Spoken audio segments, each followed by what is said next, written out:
So now we're going to the question and answer. Somebody trying to do a video face to face. It ain't face to face day. Who was that? Yeah, you went on the wrong day. We face to face on Fridays. So we are doing a question and answer. So go ahead, throw your questions in the chat, or if you want to stay anonymous, put them in the box. And if you want yours to be on top, you send it through the Cash App.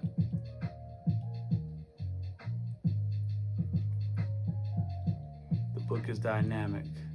What book she talking about? Are they talking about? Maybe yours. I'm not sure. So, Peace Eco Village. So I'll give you a couple minutes, come up with a question. Yeah, I think she's talking about yours. Before we shut it down. You can go, you can change the music now. Sir, yes, sir.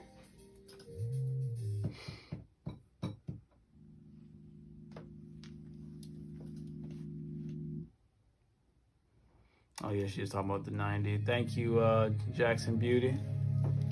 Let's see, we got a question. What does Ashe mean? Ashe is like saying amen. But I'll say a higher frequency though. And it means power.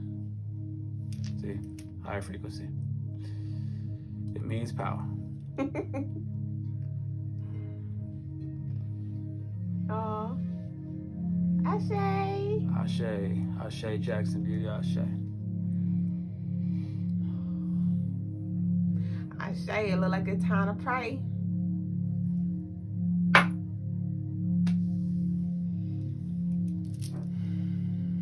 give you another minute or two. See if there's any other questions.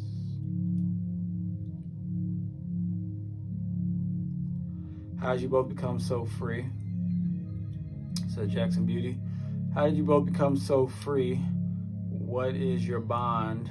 Was it? Oh, a little bit. I got lost in the colors. Was it your bond or your separate journey? How did you both become so free? Well, freedom is a choice, so I've always been free. I never became free. I was always free.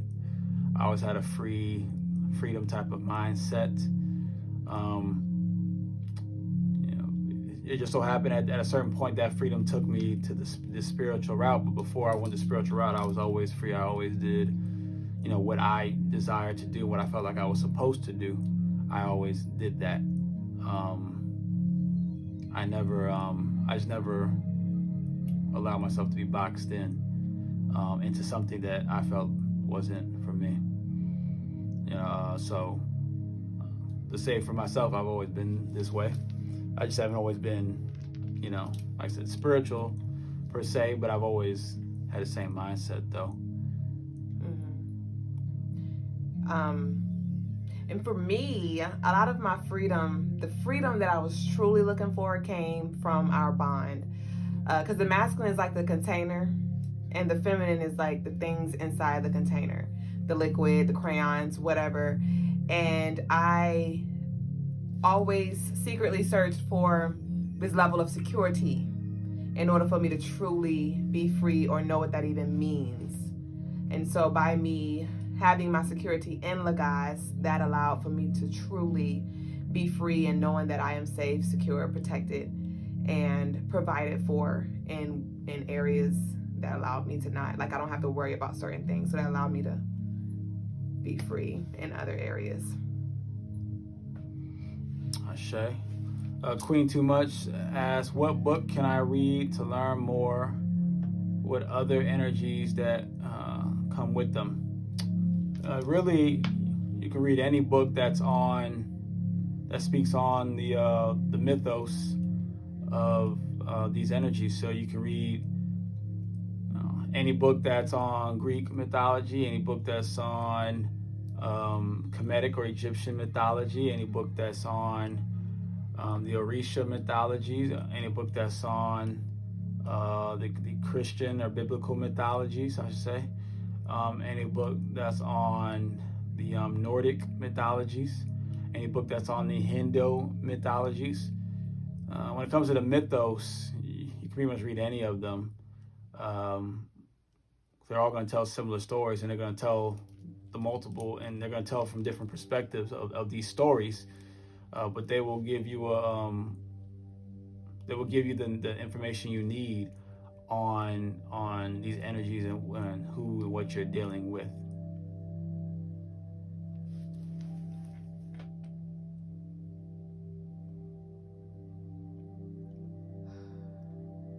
I don't know why camera. I don't know about the camera on thing. See, Green Queen Raver said, I had a date on Saturday and feel crazy connection like I've always known this person. So strange. Could it be your soulmate?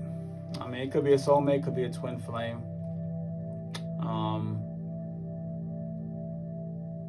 Could be one of those two, or it could just be someone you were, are just highly compatible with. Sometimes it's just that. And the highly compatible kind of leans more towards typically the twin flame side of things. But whether or not it's your soulmate or your twin flame, that doesn't matter if you don't have the knowledge or maturity to, be in a relationship with that person. Doesn't matter how connected you are, without the knowledge and maturity, it's just not, you're not gonna be able to keep it together. You're welcome, Jackson Beauty. So we got a question in the box. Oh, they said thank you. They're saying thank you to us answering the question. What's the difference between the two? Soulmates. You have multiple soulmates. You probably could have multiple twin flames, but soulmates are beings that travel with you from life to life. So you're like a cluster. So you have a cluster of soulmates. If you watch the movie Cloud Atlas, you will understand what soulmates are.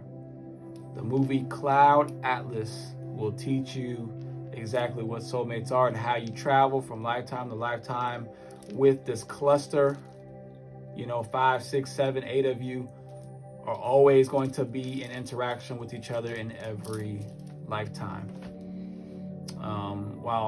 So it doesn't have to be relationship based at all. While twin flames are typically based off of relationships, twin flames can be friendships as well, right? Where a man, another man, a woman, another woman, where y'all just have this super high connection from the beginning of your life till, and it is always this, when y'all together, it's just, this magic when you together.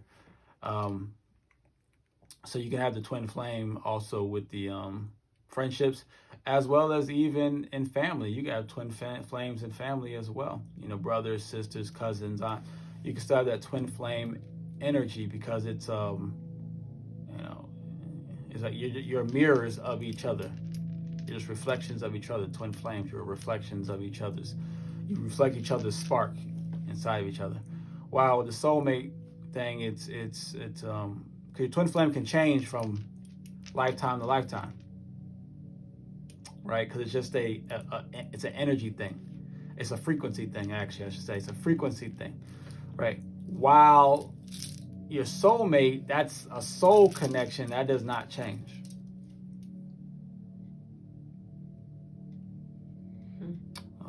You're welcome, Green Queen.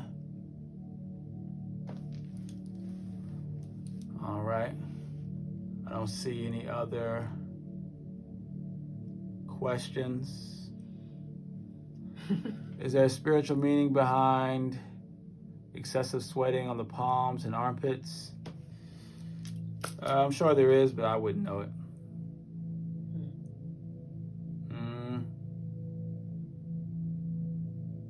I mean, technically, there's a spiritual meaning for everything. There is. But like all humans, I am limited. So that one, I don't. Sweating on the palms. I felt like I've heard that one before, though, but I can't remember what the sweating on the palms is.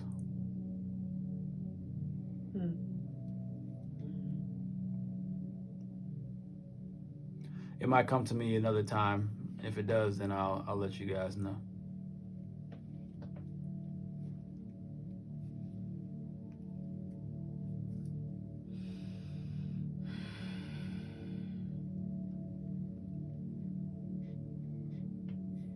All right. If we don't have any other questions. Every time you say it, All right. like questions. Sludge's Life says ear ringing.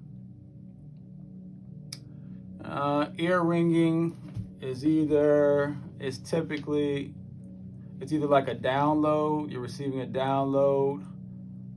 There could be a switch in the frequency of the energy around you. There could be a dimension switch happening, or some kind of dimension change happening between dimensions.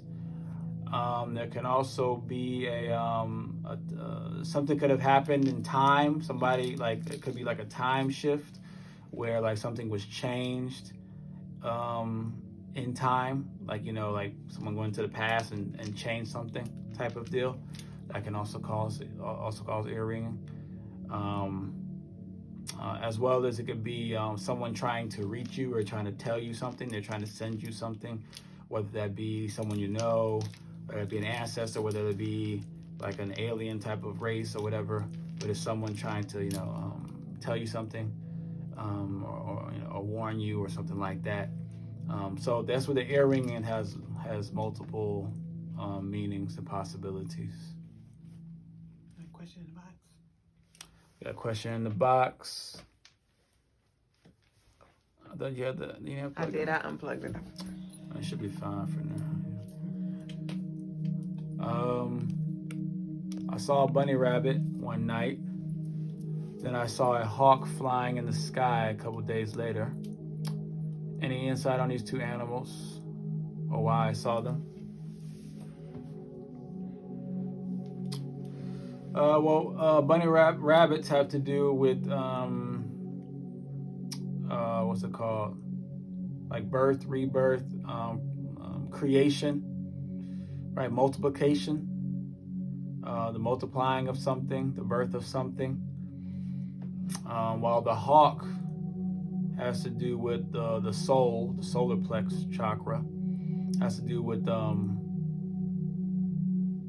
activation of the solar plex, of the soul. The bunny rabbits deal like with the sacral chakra. So it could be that, dealing with those dealing with your solar plex and your sacral. It could be an indication of something about to be born, about to be birthed, or about to be multiplied. Or something about to be conquered. The hawk about to conquer something, right? Also could be an indication of a protection, that there's a protector around you as well. So there's a few things that the bunny and the hawk could be. You get a tingling on your back and neck too, right? Well, that's an indication of. I mean, that could be you feeling a spirit around. That could be you feeling the shift in the frequency, things like that. I love that y'all share. Say Goddess Inner G666. I love that y'all share. Often feel the urge to share my journey, but it's like something be holding me back. I'm a private person, but I'm ready to share. Any advice? The advice is just to jump into it and don't think about it. The more that you think about it and try to find the perfect way to do it, the more you'll talk yourself into not doing it. typically when I want to do something and I'm nervous or scared to do it, then I hurry up and try to do it. That way I just gotta get it out the way, and so I can get used to it, and until eventually it just becomes normal. Let's see, Green Queen, what does it mean when birds fly in an arrow shape? Well, besides the fact that they do that naturally, it could depend on the type of birds. It could depend on the type of birds.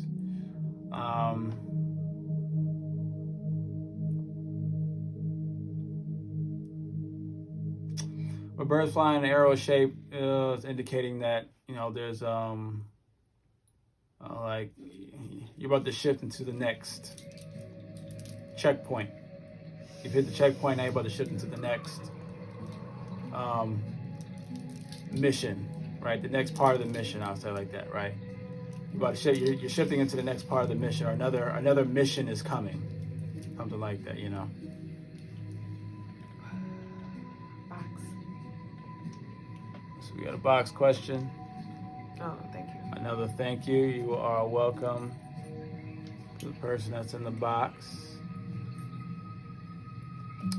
Okay, Queen, too much.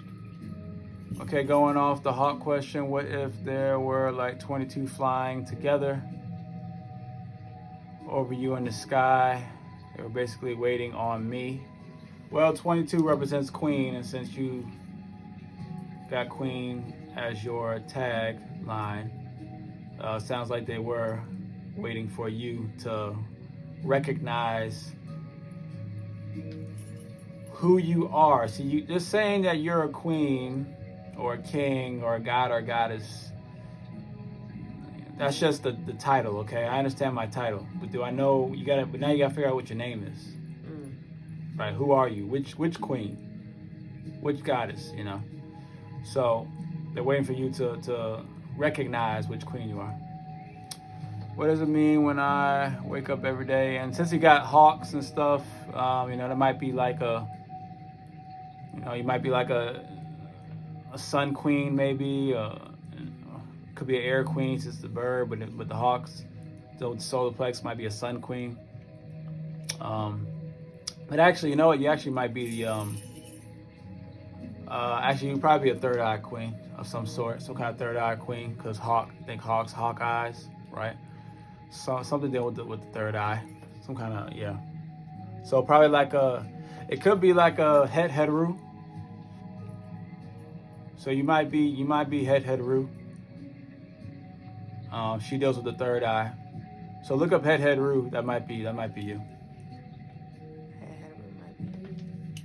What does it mean when I awake every day between 1:30 and 3:30?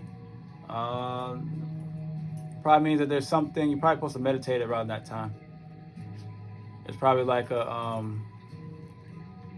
that's probably the time for you where you can shift into the astral world. So try to meditate around that time.